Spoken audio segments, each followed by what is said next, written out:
It's time now for a look at the latest in local news. In the news, this week's murder trial in Courtroom C in Wayne County ends with verdicts of not guilty Wednesday afternoon on all counts. Defendant Devontae O'Neal walks out of court a free man after serving nearly 4 years in prison following his arrest back in the year 2020. Back then, he was charged with murder in the shooting death of Tuck Taylor of Bacon County, Alma, Georgia. Devontae O'Neal, also from Alma, Georgia. Question still remains where the victim was shot and killed, but the body was dumped around Lake Grace in Wayne County, so that's where the trial took place. A co-defendant, Devontae Batten, also from Alma, Georgia, has already pled guilty to armed robbery. He was a state's witness in this case this week against Devontae O'Neal, told the jury that it was O'Neal who did the shooting and killed Tuck Taylor.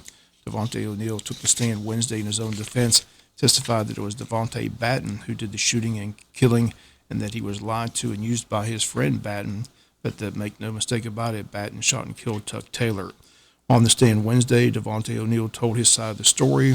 It occurred 4 years ago. He says all three were simply driving around. He was just chilling in the back seat smoking marijuana. Told the jury that's the only drug he used. He said he tried to get his friend to drive him home, but they kept driving around. Then all of a sudden he hears a gunshot and sees that Tuck Taylor has been shot in the front seat by Devontae Batten. He says he feared for his life as well because at that point he did not know what Batten would do. He says they drove around to a wooded area, which O'Neal says he had never seen or didn't know where he was, and they dumped the body. Devontae Batten did testify for the state in this case this week. He pointed the finger at defendant Devontae O'Neal, saying it was O'Neal who killed Tuck Taylor. Once again, the jury deliberated Wednesday afternoon and returned with not guilty verdicts on all counts, and Devontae O'Neal is a free man after spending the past 4 years in prison. He was represented by attorney Jason Nix, and after the verdicts, we had a chance to talk with the defense attorney Jason Nix. Here, attorney Jason Nix, after the trial and not guilty on all counts, you have to be pleased with the verdict. Well, we're always pleased when we get a not guilty verdict, but it's always just about what the jury decides from once they've heard all the evidence. It's always risky to put your client on the witness stand, but he took the witness stand and told his story, said he barely knew the guy that was killed and said he met him maybe one time fishing. So you think, I guess the jury believed his story.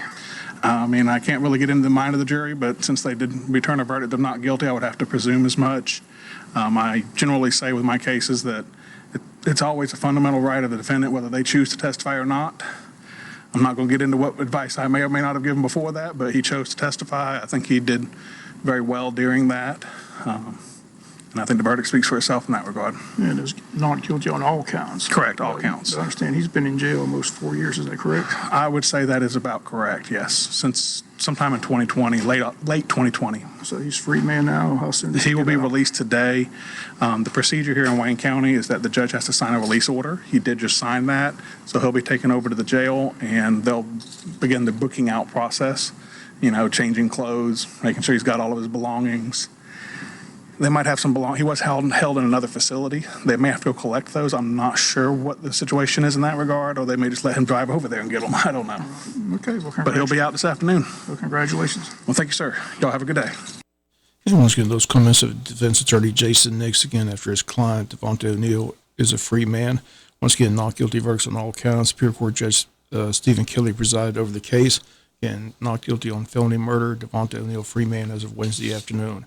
Again, both Devontae O'Neal and Devontae Batten were from Alma, Georgia, both named Devontae, so it can be a bit confusing. But Devontae O'Neal was on trial and now a free man, told the jury that he barely knew the victim, Tuck Taylor, that he fished at Taylor's pond one time and Taylor showed him how to catch a fish. The motive for the shooting was money. The victim had a large amount of cash in his wallet. We'll be back with more news after this word from our sponsor or other commercial messages, so please stay tuned. Other news this Friday, May 10th at Coastal Pines Technical College, local and area law enforcement will be conducting an active shooter drill at the college. Drill is going to get underway tomorrow morning at around 9 a.m. So if you see a lot of law enforcement head to the college and hear a lot of sirens in the area, once again, it's a training drill. Once again, this is taking place tomorrow at 9 a.m. at Coastal Pines Technical College. This Saturday, the U.S. Postal Service will pick up bags of food left in a bag near your mailbox in their annual Stamp Out Hunger food drive. They ask you that you bag healthy, non-perishable food items by your mailbox for your letter carrier to pick up. They'll deliver the food to food banks in our community.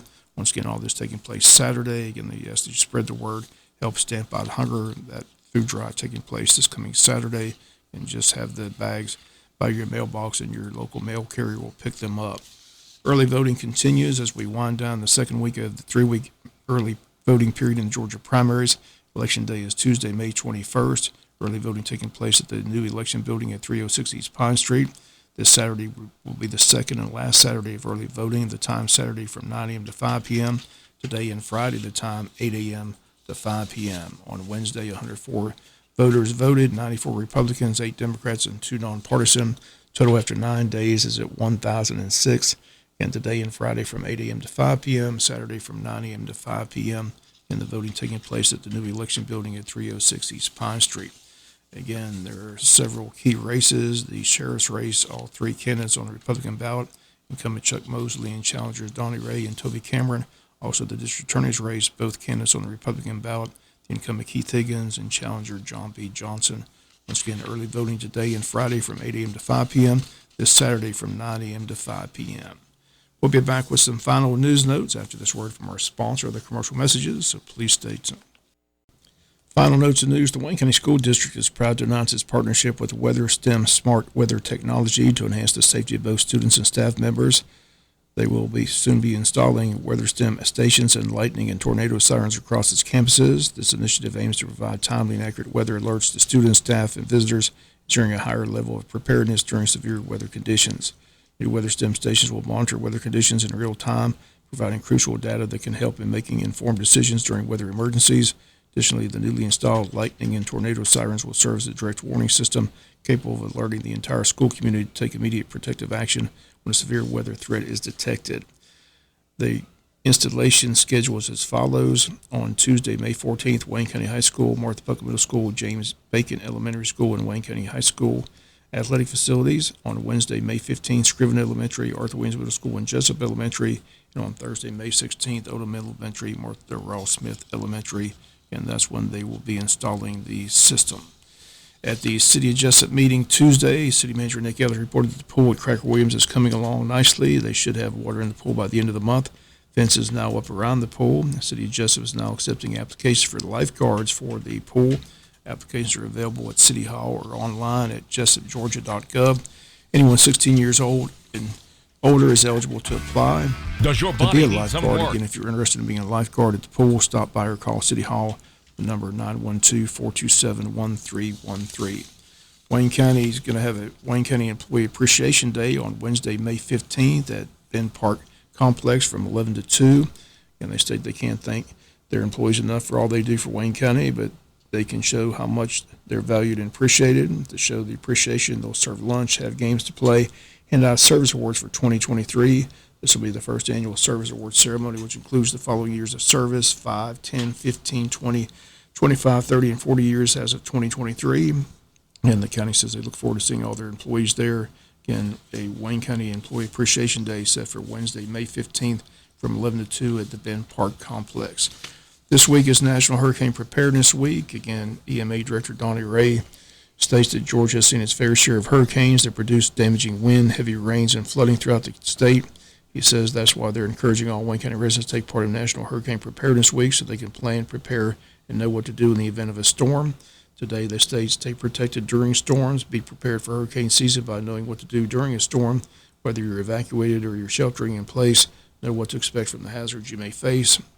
Remain vigilant, stay up to date with the latest forecasts and alerts, and continue to listen to local officials. Once again, National Hurricane Preparedness Week, all this week, May 5th through the 11th. Hospice Society of Georgia is hosting a 9-week session on grief support. It begins this Monday, May 13th at 6 p.m. at Hospice. This is a 9-week session. It's going to be led by Pastor Stanley Todd. It's free and open to the public. If you have any questions or need further information, feel free to call the Hospice Society of Georgia office. That number 912-588-0080. Once again, it begins this Monday at 6 p.m. Again, free and open to the public. And that's going to do it for the latest in local news. Sports comes your way in a few minutes. Bob Morgan saying have a great day.